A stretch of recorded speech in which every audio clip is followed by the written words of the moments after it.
Yon, magandang araw po sa inyong lahat mga tol. At indeed, maganda talaga ang balita po na ating pag-uusapan kung totoo po ito. No, kasi napapabalita po ngayon sa mainstream media na ito pong si Senate President Chis Escudero ay mukhang matatanggal na po bilang Senate President. Ito po ay unang pinasabog ni Anthony Taberna sa kanyang Facebook page at ngayon kalat na po sa mainstream media, partikular ito nga po yung post ng Bilyonaryo News Channel. Ayon po dito, breaking, Senator Tito Soto has reportedly secured enough votes to replace Chis Escudero as Senate President amid the ongoing probe into alleged irregular flood control projects. At aantabayanan po natin yan sa sesyon na mangyayari po ngayong alas 3 po ng hapon kasi ongoing pa po ang flood control project investigations ng Senate Blue Ribbon Committee na pinamumunuan po nitong si Senator Rodante Marcoleta na malamang sa malamang kapag ka nagkaroon po ng change of leadership diyan po sa Senado, baka hindi na po siyang mamuno dyan. Pero balikan muna natin ang nakaraan. Ito po si Senate President Chis Escudero. Bahagi po ito ng kanyang talumpati noong July 28, 2025 nang muling maluklok bilang Senate President for 20th Congress. For the sake of our people, it is time we trade the colors of our campaigns for the colors of our country. In place of the colors that divide us, let us embrace the colors that truly matter, the colors that define who we are as a nation, the colors on the flag that hangs before us. Our flag has endured war and occupation, dictatorship and disaster, revolution and crisis. And still it continues to fly in the hearts and minds of our people. It stands before us now, not as a mere symbol, but a solemn reminder of the country that we serve, the people we represent, and the duty we have sworn to fulfill. Yan. For the sake of our people. Bahagi po yan ng talumpati ni Senate President Chis Escudero na later baka maging former Senate President na, no? Kasi mukhang hindi naman po ito ilalabas ng mainstream media kung wala po silang sources of information. Nakikibubuwit sana tayo kaso lang wala pa pong kumpirmasyon mula sa ating bubuwit. Kaya ang pagbasihan lamang muna natin yung naging post nito pong si Anthony Taberna. Ito po yung post niya, oh. No? Hindi po tayo nagpapakalat ng fake news. Tayo po nagre-react lamang sa mga impormasyon na nakakalap po natin sa internet. Ayon nga po dito kay Anthony Taberna, breaking, kiss out, Tito send in. Alam niyo mga tol, ito pong pangyayari na ito, pumuputok na talaga ito sa nakalipas po na mga araw na ibinabalita po ng ilang mainstream media, particular ang political.com.ph na magkakaroon daw po ng change of leadership sa Senado at saka sa House of Representatives. Pero sa House of Representatives, wala pa po tayong nakikitang galawan eh. Ngunit dito sa Senado, mukhang may impormasyon na, no? Kaya tabayanan po natin yan. Ito nga po, nakatutok na po ako dito sa magiging live mamaya ng session. Kasi syempre, pag bobotohan po yan ng mga senador, sino-sino kaya ang boboto para mapalitan ito pong si Chis Escudero? Sino kaya yung mananatili sa kanya at sino yung mga bumaligtad na? Dahil noong July 28, 2025, bago mag-sona ang ating Pangulo, ay nakakuha po ng 19 votes. Ito pong si Chis Escudero. Ang hindi po bumoto sa kanya sa pagka-Senate President ay si Risa Ontiveros, Panfilo Lacson, sino pa ba? Basta 5 yun eh. Kasi sa sarili niya, di niya rin binoto. Nagpalitan sila ng boto. Si Chis Escudero, ang binoto niya for Senate President, si Tito Soto. Si Tito Soto, ang binoto niya for Senate President, si Chis Escudero. Risa Ontiveros, Panfilo Lacson, Tito Soto, I forgot the other two, no? Na, hindi, wala na si Nancy Binay. Si Mig Zubiri, saka si Lauren Legarda.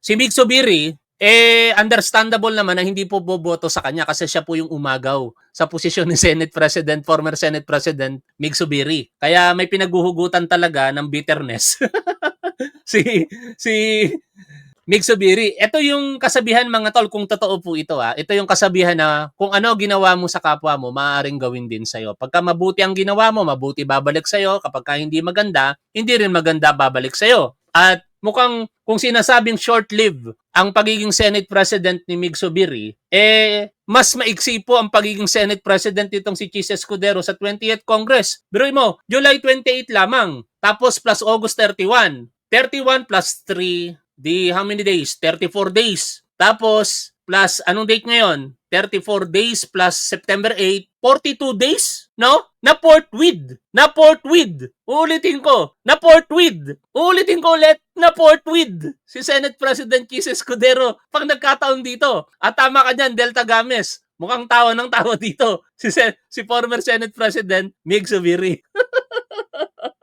Wala pa namang kumpirmasyon mga tol ha. Kaya nga inaantabayanan po natin yung sesyon. No, 22 minutes pa po bago po malaman kung na forthwith ang posisyon nito pong si Senate President Chis Escudero. Ito kasi ang maganda rito mga tol. Hindi lamang po ito usapin sa flood control projects anomalies. 'Di ba? Napapabalita na si Chis Escudero ay umamin talaga na siya po ay tumanggap ng pera mula po kay Lubiano, no? Ito pong si Lubiano, isa po itong kontratista na itinuturing na mabuting kaibigan nitong si Chis Escudero. At noong 2022, ito po ay nagbigay ng 30 million pesos para po sa kandidatura nang noon ay tumatakbo pa lamang sa pagkasenador na si SP Chis Escudero. Hindi po nila yan naitanggi sapagkat mismo nga pong si Lubiano na ang umamin na siya po ay nagbigay ng 30 million pesos as a personal donation. But kahit anong gawin kasi nila dyan, personal donation o hindi, meron pa rin interest eh. Ikaw yung nagmamayari ng kumpanya na kontratista po ng gobyerno. Kaya this is, I do not know kung karma, no? At nasa sa inyo yan kung ituturing nyo po itong karma kay Chis Escudero. Pero let's wait and see kasi di pa naman po kumpirmado ang balita maliban po sa kumakalat ngayon sa social media na talagang ito pong mga senador ay pumapabor na para sa pamumuno ni Senator Tito Sotto. Ngayon, babalik ako doon sa sinasabi kong magandang pangyayari po ito kasi alam naman po natin na ang paninindigan nito pong si Tito Sotto ay malaman ang katotohanan hindi lamang sa flood control project anomalies kung hindi sa mga akusasyon kay Vice President Sara Duterte. Ito po kasing si Vice President Sara Duterte, hindi po niya sinasagot ang mga akusasyon. Bagkos, teknikalidad po ang nangyari dahil po sa ibang definisyon nitong si SP Escudero sa forthwith at ngayon mukhang siya ang mapo-forthwith, tumagal po ng tumagal. Ang sistema kasi, napaila ng impeachment complaint si Sara Duterte ng December 2, December 4, December 19. Pero ang naging successful po dito ay yung February 5, 2025. Dulot po ng mahigit sa 1/3 votes ng mga kongresista na pumabor para po siya i-impeach. A total of 215 and additional na 25 congressman. More than doon po sa 1/3 requirements para po forthwith magkaroon sana ng impeachment trial at finally masagot ni Vice President Sara Duterte ang mga akusasyon laban sa kanya. Pero hindi po ganun yung nangyari. Nag-cover po sila sa technicality saying that the House of Representatives violates the constitutional rights of Sara Duterte to due process and speedy disposition of the case. At ngayon po, yan ay nasa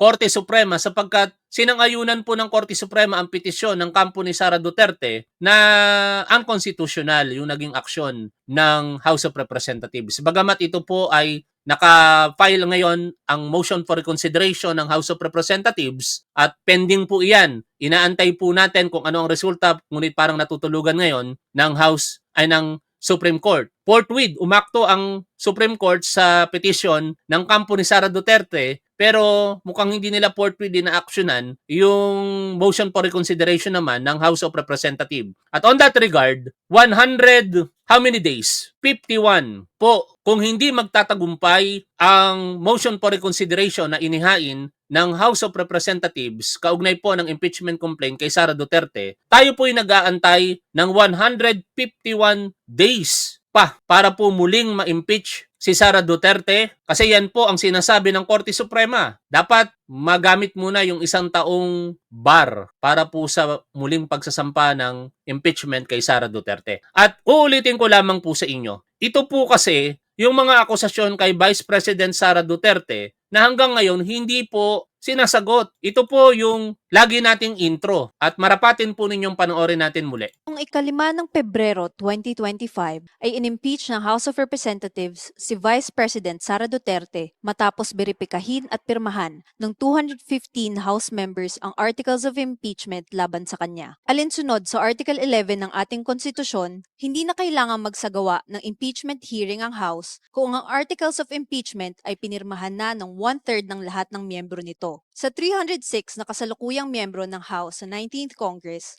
215 o higit pa sa kinakailangang 102 members ang lumagda sa Articles of Impeachment kung kaya't ito ay agarang na itransmit sa Senado. Bukod sa naunang 215 House members, meron pang 25 mambabatas ang dumagdag sa pagberipika at pagpirma sa impeachment complaint. Dahil dito, halos 80% na ng buong House of Representatives ang sumusuporta sa impeachment ni VP Sara. Ngunit bakit nga ba na-impeach si VP Sara? Ano-ano nga ba ang grounds na nakalagay sa verified complaint for impeachment? Nang manumpa siya bilang pangalawang pangulo ng ating bansa noong July 1, 2022, nangako siya sa bayan na pangangalagaan at ipaglalaban ang konstitusyon at ipapatupad ang mga itinakdang batas nito. Ngunit sa loob ng 3 taon niyang panunungkulan, paulit-ulit na nilabag ni VP Sara ang kanyang sinumpaan, kung kaya't siya ay na-impeach sa ilalim ng mga sumusunod na batayan: culpable violation of the Constitution, betrayal of public trust, graft and corruption, other high crimes. Ang mga paglabag na ito ay patunay lamang na siya ay hindi angkop manungkulan sa gobyerno at nararapat na maalis sa pwesto sa pamamagitan ng impeachment. Narito ang 7 grounds for impeachment na nakapaloob sa Article Okay?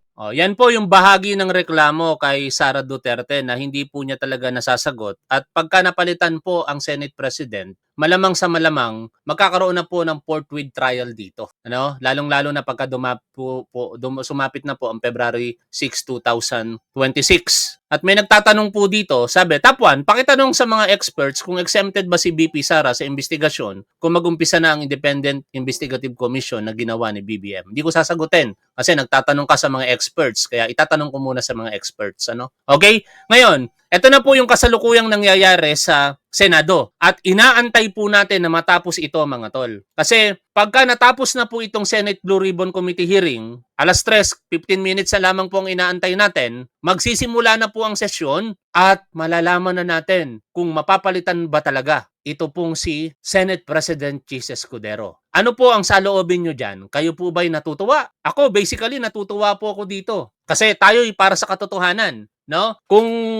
Kung si Chis Escudero parang pilit na tinago ang katotohanan, ang paghahanap ng katotohanan sa mga akusasyon kay Sara Duterte, malinaw naman po ang pahayag ni Tito Soto kung totoo na siya po ang papalit, na siya po'y gusto talagang magkaroon ng impeachment trial para masagot once and for all. Para naman din po ito kay Sara Duterte. Kapag sinagot ni Sara Duterte ang mga akusasyon, di dalawa lang ang patutunguhan nun. It is either paniniwalaan po siya ng tao o hindi. Ngayon, puntahan muna natin habang nag-aantay sa sesyon ng Senado, ito pong investigasyon sa Senate Blue Ribbon Committee hearing. Pinag-text nyo ng messages, wala ka na raw pera sa bangko, na-freeze na raw yung pera nyo sa bangko, kaya nanghihiram kayo ng 30 to 40 million pambayad sa abogado. Am I correct? Yes po. O bakit iba yung sinasagot Yes mo po, sa opo. akin? For example po, yung katulad po kay Kong Arjo Atayde po, bali 60 million po ang sinabi ko sa chat ko. Kasi 16 million po yung pinababalik ko sa kanya. Pinababalik mo sa kanya. Na Anong klaseng chat ito? pera po. Na ibinigay mo kay Congressman Atayde, ganun ba? At sa tatay po niya. Sa tatay niya? Opo. Well, hindi. Okay. Doon sa mga ibang tinext mo, kaya nyo, katulad ni Congressman Atayde, tumulong ba? Binalik ba? Hindi po, nakiusap Kasi po na yung tenor ng text mo doon sa yung pinabasa Oy. sa akin, hindi yun ang tenor mo eh. Ang tenor ng By the way, mga tol, speaking of Congressman Atayde, tama tayo. Ang tinutukoy pala rito ni Curly Discaya ay yung asawa ni Maine Mendoza at itinanggi niya ngayon yan. No? Ayon po kay Congressman Atayde, I have never dealt with them. Itinanggi ni Quezon City 1st District Representative Arjo Atayde na tumanggap siya ng komisyon mula sa flood control projects ng mga kumpanya na mag-asawang Sara at Curly Discaya. Kabilang si Atayde sa pinangalanan sa joint sworn statement ng mga Discaya na tumanggap umano ng kickback mula sa government projects. Hindi po totoo ang mga akusasyon na ito I have never used my position for personal gain, and I never will. I will avail all remedies under the law to clear my name and hold accountable those who spread these falsehoods. O yan po itinatanggi ni Congressman Atayde. Mga gumamit po sa amin, tinext ko. Tapos, gusto ko lang pong malaman sa kanila na kahit isa po sa kanila ay walang tumutulong sa amin ngayon at kami po ay kinukutya ng buong publiko. Kaya tinesting ko lang po sila kung maaasahan po ba sila. Dahil nung panahon po na ginagamit nila kami, ay patuloy po kaming bigay ng bigay po sa kanila. So, mapapasin niyo po, kahit isang reply, nagtataguan lahat, ni hindi nila kami binilikan. Hindi naman po namin talaga kailangang mangutang sa kanila. May pera pa naman po kami. Pero tinesting ko po sila, sabi ko ganito pala itong mga manggagamit na to. Nakakasama ng loob. Mabuti pa, tag dito mas mabuti pa na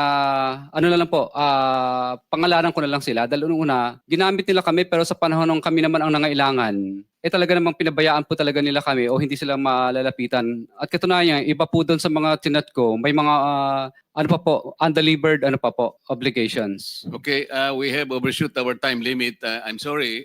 Yan na. Lumampas na po tayo ng about Ayan na, 10 ayan na. minutes. Kailangan po nating mabakate yung area for our Okay. session by 3 o'clock. Anyway, we will have another Ito na mga tol. 30 seconds. Thank you, Mr. Chairman. Ito na. Miss Asali Santos, ibig mong sabihin, yung nakuha mong pera na bayad sa'yo, binawasan ng 3%, Humihirit pa no? Mga tol, malalaman na natin ngayon kung mangyayari ba na mapalitan si Senate President Chis Escudero. Saka, eto na nga po, nagtatanggihan na yung mga pinangalan ng kongresista. Ito pong si Congressman Teodoro ng Marikina, itinatanggi din po yung akusasyon ng mag-asawang Curly Discaya sa shared post po ni Mami Peng na ngayon po ay namomroblema sa kanyang legal na laban, pero suportahan natin kasi alam niyo naging biktima ng pagkakataon si Mami Peng Akala niya nasa panig niya ang pagkakataon pero iniwan siya sa ere, no? Anyway, ibang usapin 'yon. Sabi po ni Congressman Teodoro dito, nabigla ako. Di ako nakaupong congressman noon, si Congressman BF. Tama naman, Wala ako sa posisyon noon, mag-file kami ng slander. Oo nga naman, di ba mga tol? Mayor, alam ko, mayor ito Tama ba? Mayor siya, di ba, bago maging kongresista ngayon? Anyway, pinangalanan siya Tapos, ang aming mayor dito po sa Pasig, nagsalita na rin. Sabi po ni Mayor Vico Soto, obviously there are congressmen, DPWH officials and contractors who are guilty. But the spouses Discaya are clearly angling to become state witness. Para di sila makulong. Ay, di tayo papayag niyan mga tol. No? Di pa pwedeng di makulong ang mag-asawang Discaya. Para di sila makulong, we know they are capable of lying. Just go back to their campaign periods, videos and posts. Saka mukhang sablay sila mga tol, hindi pa kongresista si Marcy Teodoro noong 2022. Today in the Senate hearing, I noticed many inconsistencies in their statement. Yung pinaka-obvious na lang munang halimbawa ng kasinungalingan. Sabi ni Mastermind Curly, 2 to 3% lang ng contract cost ang kita nila kada project. Swerte na daw kung 5%. Sa ibang project, lugi pa daw sila.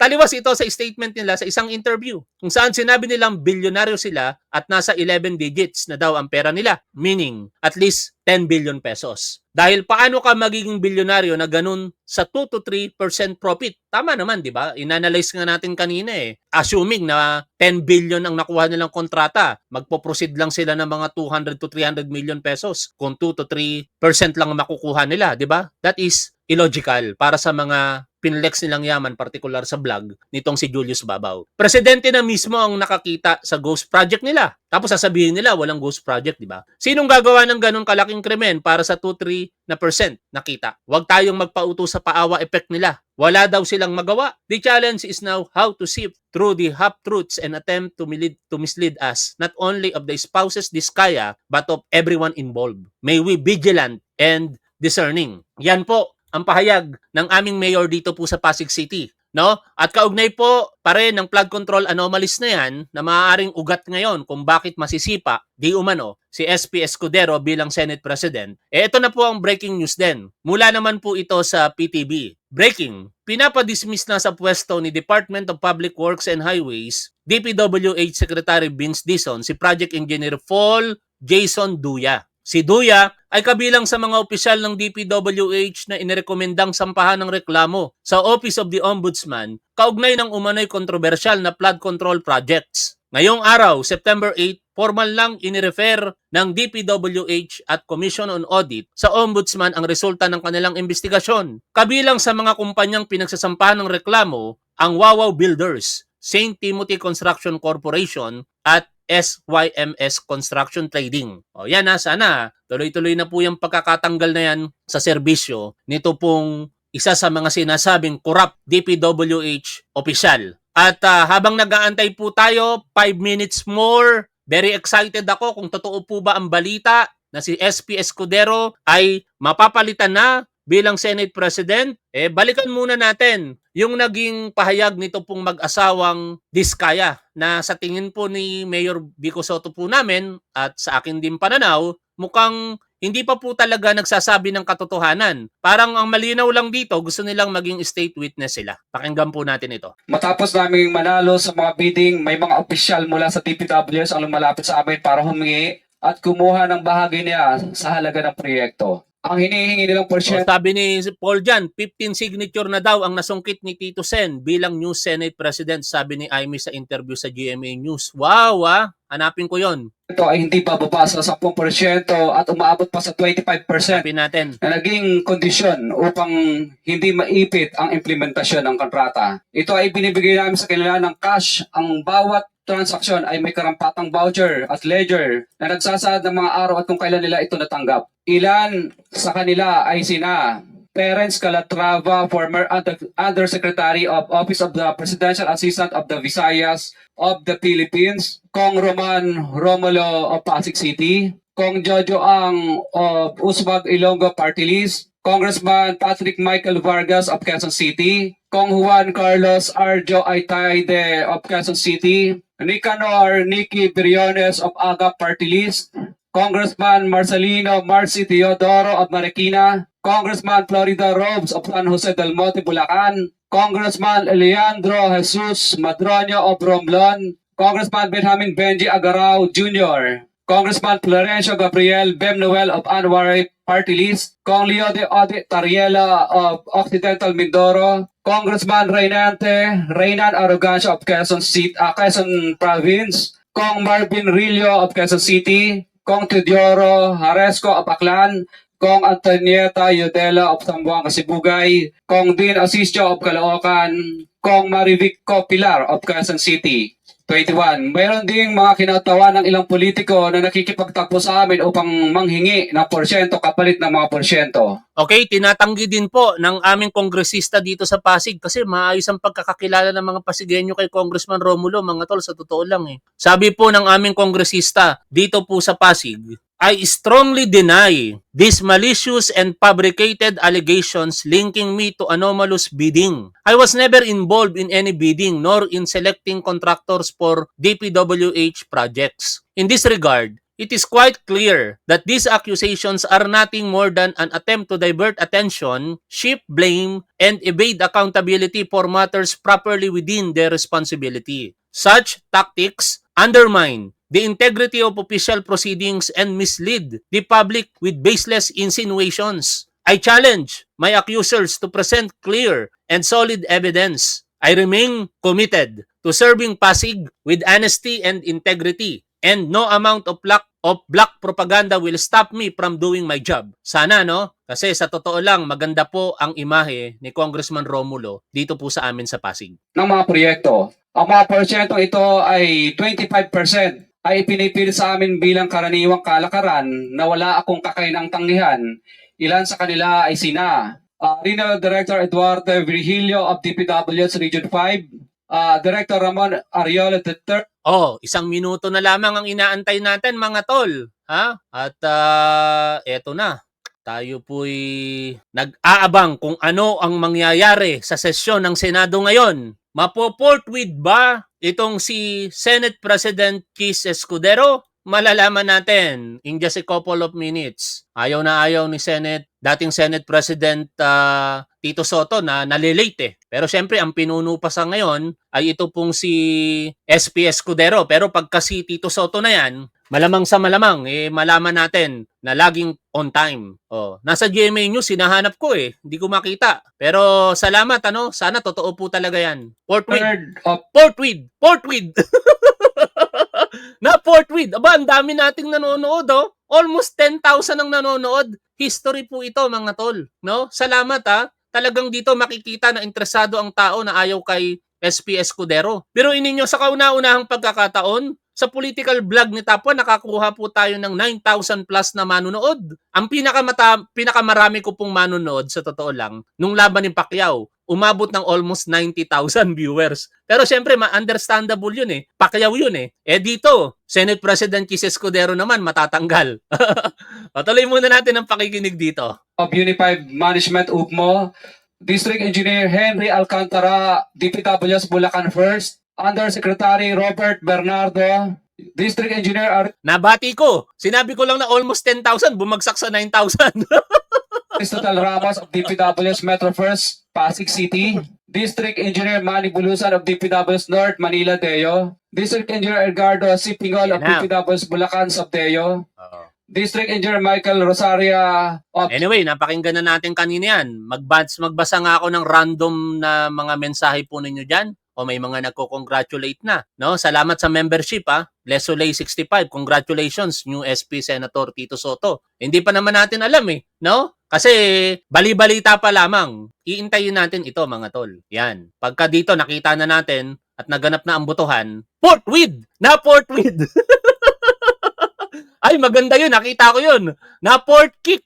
Tama yun. Na port kick si SP Escudero. Ilan days ulit yun? 34 plus 8? 42 days? 42 days lang nanungkulan bilang may pahayag na. Sino may pahayag? Ang galing ninyo, ha? No? Ang galing ninyo, mga tol. Updated na updated kayo sa balita. SP Escudero na forthwith na forthwith sa kanyang pwesto. Sinipa na port kick. Sabi nga po ng ilan sa manonood natin, na port kick. Ay, nako, talaga nga naman, oh. Tapos sa Senate, sa House of Representatives, mukhang meron din, ah. That the true greatness lies. Nako, baka magkaroon din ng change of leadership sa House of Representatives. Ano ba to? Bakit nagkakaganito laban ngayon? Ha? Ito. Tingnan naman natin to. Standby, oh. Yan, tutok na tutok ang mainstream media, mga tol. Ha? Tutok na tutok ang mainstream media at tayo nag-aantay na lamang. Oy! Porkit bababa ka na sa pwesto mo, wag ka magpa-late-late. Na forthwith. Nak ng teteng na yan. Na port kick o na forthwith? Ayos yung comment ng isang manonood natin. Di ko nakita yung pangalan. Nabasa ko lang yung mensahe. Port kick. Na port kick. Ito ang kaganapan sa Senado ngayon. Inaayos na ba? Ba? Maganda to, mga tol. Ha? Ay, nako. I'm just happy, mga tol. No? Kasi talagang ang tagal natin nakikipaglaban. Kita nyo naman sa programa natin, patay na ang issue ng impeachment, pero ako pa rin. Lagi ako nag-i-intro ng impeachment. Lately lamang ako hindi nag-intro kasi flood control anomalies ang tutok na tutok talaga ang tao ngayon eh. Pero lagi natin pinapanood yung intro. Ay, pero sa ito naman. Please stand by, no? Yan ang kaganapan sa Senado, no? Pero nawala. Very very excited ako dito, mga tol. Huwag kayong BBTU, samahan niyo na ako rito. Total, nandito na rin kayo. Mami best friend, shout out, 10,000 watching. Salamat sa mga manonood natin. History po kayo, mga tol. Salamat. Kasi bahagi po kayo ng milestone ko dito po sa ating programa ngayon. First time po na merong nanood sa ating programa other than nung laban po ni Manny Pacquiao na merong nanood na 90,000. Ngayon, nandiyan po kayo, 10,000 tayo, kauna-unahang pagkakataon po ito, no? Ang dami pala na ayaw talaga kay SP Escudero. Kasi dito natin makikita yun ng mga tol. Hindi naman siguro kayo ganyan ka-interesado kung sa tingin ninyo katanggap-tanggap ito pong pamumuno ni SP Escudero, no? Pero sa kabilang dako, nag-iisip din ako, magkakaroon kaya ng pagbabago dito po sa leadership ng House of Representatives sa kasalukuyan, nagtatawag na po ng mga present, no, ay ng mga kongresista, roll call. Hinahanap ko talaga yung balita kung nasaan yung sinasabi ninyo na interview ni Amy Marcos pero hindi ko makita, mga tol, no? Sa ngayon, nag-aantay pa rin tayo, wala pa rin, no? Saan nyo ba nakita yon? Na forthwith kick out. Kaya pala malungkot si Attorney Libayan. No? Anong kinalaman ni Attorney Libayan? Hindi nakasama si Ralph at Jocelyn Tulfo sa isiniwalat ni Diskaya. Ay, ganun ba?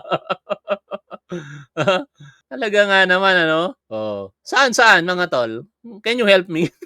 Saan ba natin makikita yon? Kasi parang kanina lang nagpapakalat ng parang fake news si Amy Marcos No, hindi raw natuloy yung mga hearing sa House of Representatives kasi nagkaroon daw ng mga revelasyon sa Tol Top 1, Yahoo. Shout out sa iyo. Nagkaroon daw ng mga revelasyon sa Senado, sa Blue Ribbon Committee. Tapos ganito po yung malalaman natin, no? Si Romualdez pala at Saldico pala utak, sabi ni Diskaya, no? Inaantay natin itinanggi na ng ilang mga kongresista ang akusasyon ng Diskaya spouses. Pero si Speaker Martin Romualdez, hindi pa po natin nakikita yung kanyang partikular na pagtanggi at saka si Congressman Saldico, wala pa po silang pahayag kaugnay po niyan, no? Ay, eto na! Eto na, mga tol! Ha? Wow! Eto na. Wow!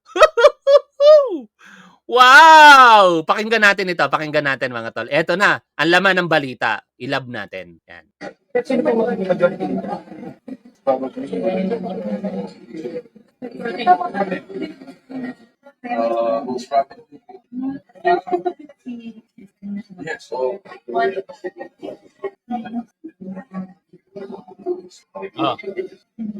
Hindi maintindihan yung interview pero ito po yung caption. Soto confirmed as new Senate President. Congratulations!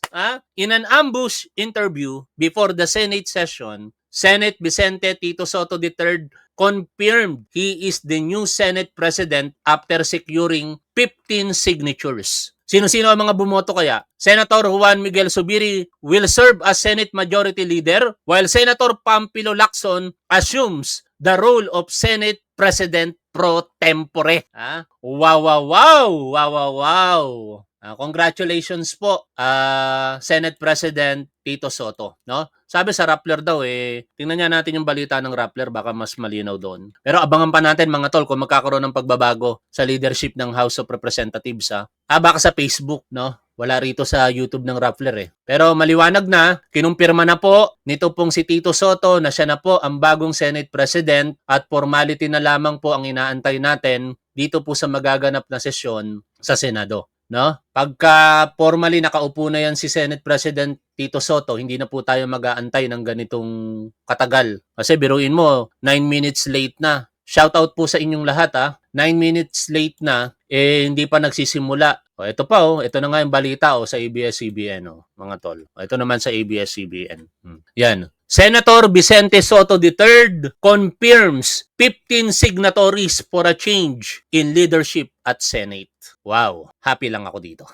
Ganun lang kasimple yun. No? Mukhang may patutunguhan na yung pinaglalaban natin. Manila, Senate Vicente Soto III said Monday he had enough backing to reclaim the Senate presidency from Senator Francis Escudero. Hindi kaya gumalaw na Malacanang dito. Malamang ABS-CBN news sources earlier in the day said leadership coup was in progress on to replace Escudero. Karma is real, mga tol. This is karma kay Escudero, no? May kasabihan talaga, karma is a bitch. 11,700 na manonood. Maraming salamat po sa inyo. Ay, eto na, may pagtanggi na po.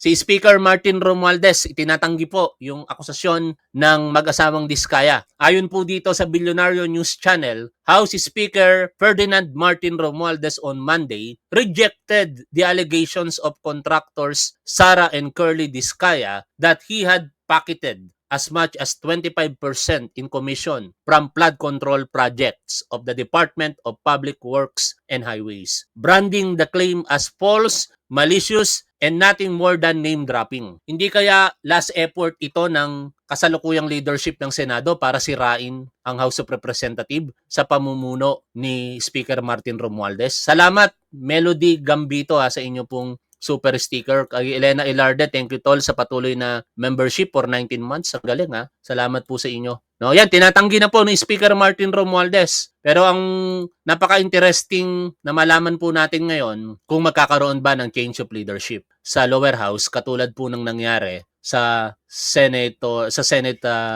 of the Philippines. Oh, dito pa rin oh. Sa Ayan, oh. Maria. Wala pa rin eh. Ano pa rin ito eh, tawag dito, roll call pa rin eh. Oh, standby pa rin. Ba, pa-late sila ngayon, porkit ay, eto na. Eto na po yung live, no? Live po ito sa Senado ngayon. Yung nakikita po natin, feed mula po sa inquirer.net.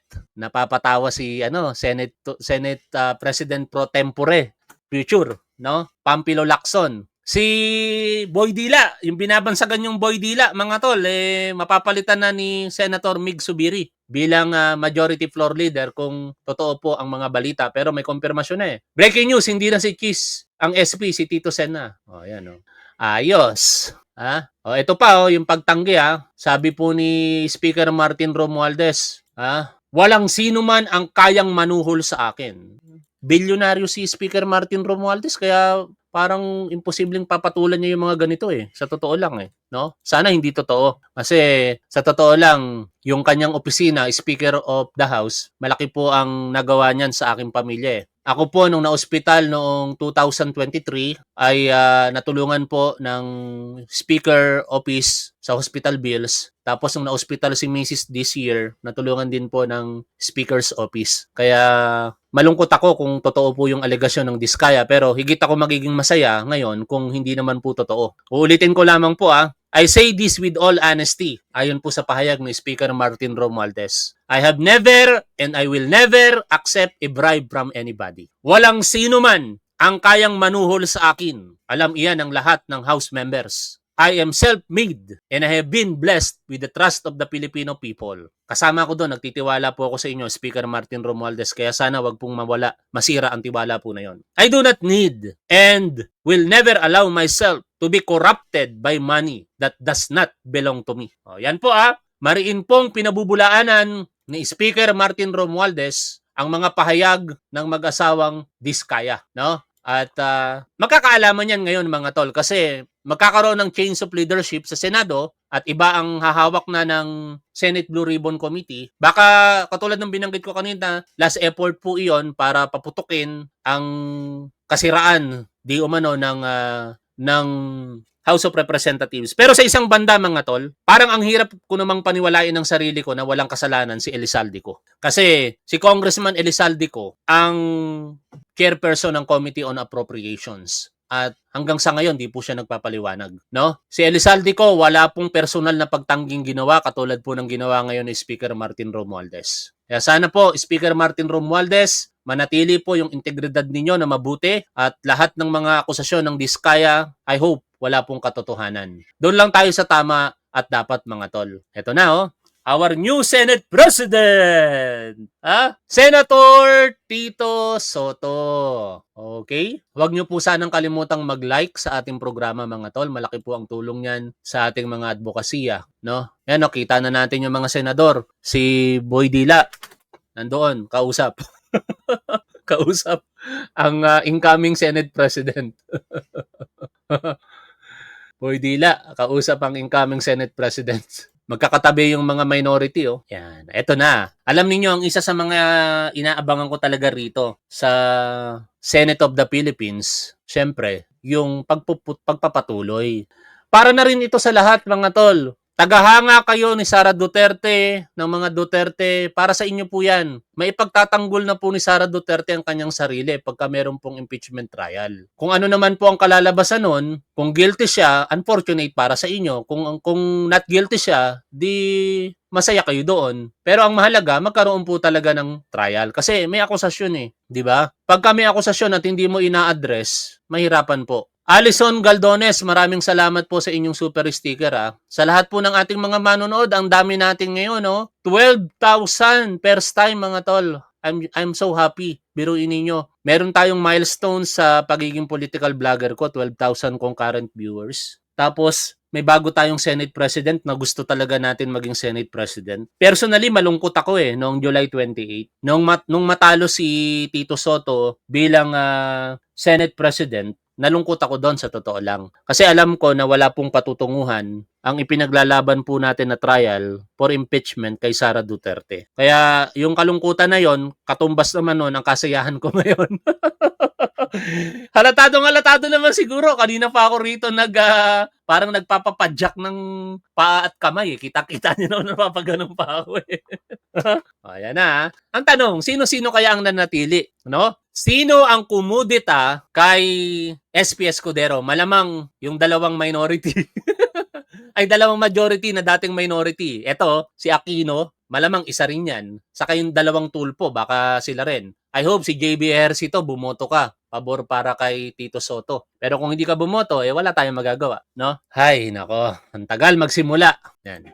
Ang tagal magsimula ng hearing, pero makikita natin yan mga tol. Maya-maya lamang. Antay-antay lang. Shoutout po sa inyong lahat. Maraming salamat sa suporta. Kala pa tayo ng ibang mga balita na pwede po nating pag-usapan. Inuulit po natin, itinatanggi na po ng mga pinaratangan ng mag-asawang Diskaya sa pangunguna ng ating speaker yung alegasyon sa kanila. Ang mga nagtanggi, si Speaker Martin Romualdez, si Congressman Atayde, si Congressman Romulo, at saka si Congressman Teodoro. So far, sila pa lamang po yung nakikita ko po na nasa balita na mariin pong itinanggi ang mga akusasyon laban po sa kanila ng mag-asawang Diskaya. No? At puntahan nga natin sandali yung nangyayaring session naman sa House of Representatives. Ito, tingnan nga natin ito mga tol. Magkakaroon kaya ng pagbabago? Converting the Abra Provincial Hospital into the Dr. Pero wala. Malamang wala kasi walang balita No? Mananatili marahil. Baka yung usapan kanina ng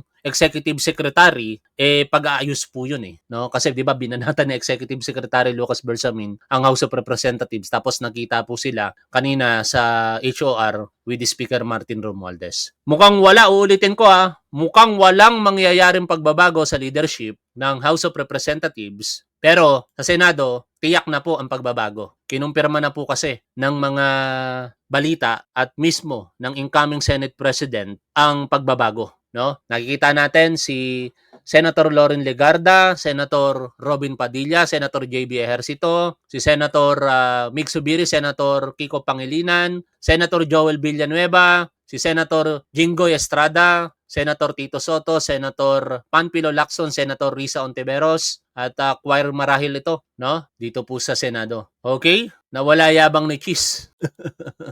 Salamat Iris sa inyo pong super sticker Maraming salamat po. Si Senator Bam Aquino, Senator Rapi Tulfo, nandyan din. Mukhang kumpleto naman ang mga senador. Sino-sino kaya ang mga nanatili kay Senate President Chis Escudero? No, alamin natin yan mamaya. Pero 15, ayon po sa balita, 15 ang bumoto pabor para po kay new or incoming Senate President Tito Soto. At sino kaya ang papalit kung sakasakali sa Senate Blue Ribbon Committee? 15 po, 15 ang sinasabing nag-port with kick. Port kick, ika nga ng isang manonood na port kick. Ito pong si SP Escudero for just 42 days lamang. Ito mayroong pahayag si Senator JB Ejercito. Salamat naman, Senator JB Ejercito, kasi isa kayo sa mga, sa totoo lang, whether you like it or not, isa sa mga hinahangaan ko, si The Good One bilang senador po natin. Ito po, pakinggan natin. Sinabi ni Senator JB Ejercito na siya ang huling pumirma sa resolusyon para suportahan si Senator Vicente Tito Soto III. Pakinggan po natin ito. Kung sakali, I'll be the last to sign. Kasi, talagang meron naman siya. And you said I said I was the last. so the 15 Yung paalam ako kay SPGs kasi they gave me the trust, the confidence. Karma is real. Biruin mo, yung mga malalapit sa iyo, no? Ngayon, nagsipagbaligtaran na. Last. How will that affect your chairmanship when you deputy majority kayo? I do not know yet. Wala pa namang pinapag-usapan po dyan. Sa akin kayo pumirma, sir. Bakit kayo pumirma na mapalitan? Ngayon, basahin po natin yung kabuuan po ng pahayag ni Speaker Martin Romualdez. Hindi, alamin muna natin bakit siya pumirma. Ay, Sa ano na lang yun. May mga pag-usap-usap din kami ni nasasama natin. Kami in particular, kami ni Essential Leaders, kami kami namin. Kasi may mga pag-usap din naman sa amin. But you will retain your committee chairmanship. Grabe, 42 days, fourth kick na forthwith. Ito po yung kabuuan po ng pagtanggi ni Speaker Martin Romualdez. Basahin po natin for the record. I cannot and will not allow lies and name dropping to pass unchecked. The claim in the Diskaya couple's affidavit that my name was used for commission is false, malicious, and nothing more than name dropping. Let me be clear. Wala akong kinalaman, wala akong pahintulot, at wala akong basbas sa mga ganyang gawain. Congress debates and approves the budget. It does not release funds. It does not implement projects. That is the sole duty of the executive and agencies like the DPWH. If anyone invoked my name, they did so without my knowledge and without my consent. At kung ginawa nila iyon para kumita, sila ang mandaraya at sila ang dapat managot. In fairness naman mga tol, wala naman direktang sinabi ang Diskaya spouses eh. Merong isang kongresista na gumamit sa pangalan ni Speaker Martin Romualdez. And I say this with all honesty. I have never and I will never accept a bribe from anybody. Walang sino man ang kayang manuhol sa akin. Alam iyan ng lahat ng House members. I am self-made and I have been blessed with the trust of the Filipino people. I do not need and will never allow myself to be corrupted by money that does not belong to me. Kung may mang-abuso, kung may nang-abuso, o gumamit ng pangalan ko para kumita, sila ang dapat managot kahit sino pa sila sa loob o labas ng gobyerno. But let us not allow lies and name dropping to destroy reputations or weaken faith in Congress. I will not allow falsehoods to tarnish my integrity or the institution I led. Under my watch, we will clean the system, punish the guilty, and protect the people's money. Yan po ang kabuuang pahayag ni Speaker Martin Romualdez at nagpapasalamat ako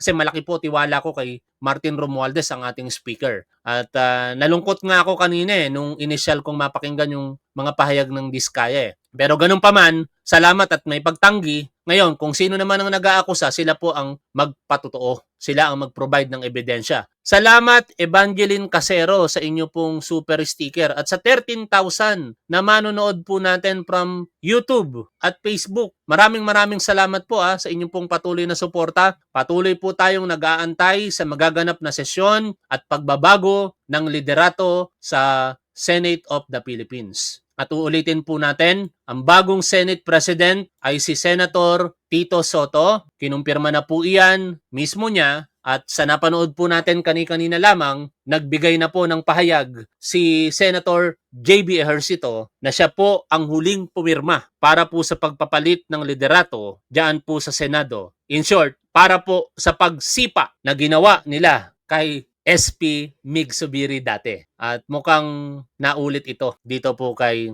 Chis Escudero. That is karma. No, I should say. Pero nananalangin na, hindi pa nakalive ang sesyon, no? Ito, umpisa na yung nagpa-practice pa lamang. Hindi, nananalangin na yata. Yan, ito na. Panoorin na natin at malungkot na si SP Escudero. Malungkot na siya. Ito. Celebrate the birth of our Blessed Virgin Mary. And this I pray to our dear God. Thank you for bringing me to a new week. Your word in Matthew 21, verse 22 says, and I quote, "If you believe, you will receive whatever you ask for in prayer." End of quote. And I thank you, dear God, for this promise that you, Almighty God, will answer prayers if we ask and believe. Thank you, Lord Jesus, for all that you do, for your goodness and mercy. You are a God who is so good and caring. I give you praise because every aspect of my life is in your hands. I find strength in knowing that in all things, the Most High God is working for my good. Even though I don't know every detail about tomorrow, I trust you with all my heart. Where I am broken, mend me. Where I am weak, strengthen me. I trust and believe that you will answer when I call. I put this week into your hands, into your sovereign hands. In Jesus' name, amen. Thank you, Senator Soto. The Emilio Aguinaldo College Chorale will lead us in the singing of the Philippine National Anthem. Thereafter, the group shall also render a song entitled Bagani.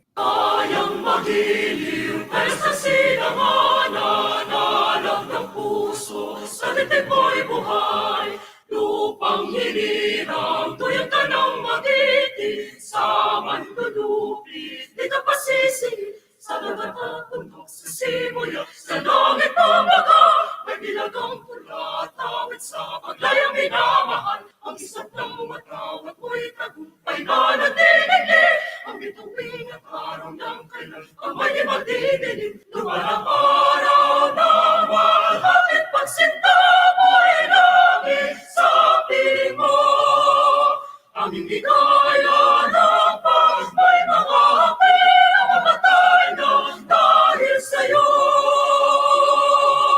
Ay, nagpapasalamat din ako kay Miss Bing. No, nakalimutan kong banggitin kanina. Muli, salamat sa inyo ha. Elena Ilarde, Melody Cambito, Alison Galdones, Iris, Miss Bing, Evangeline Casero. Ito na. Ano kayang mangyayari? No? O, yung binabansagan yung ayokong banggitin. Tapos.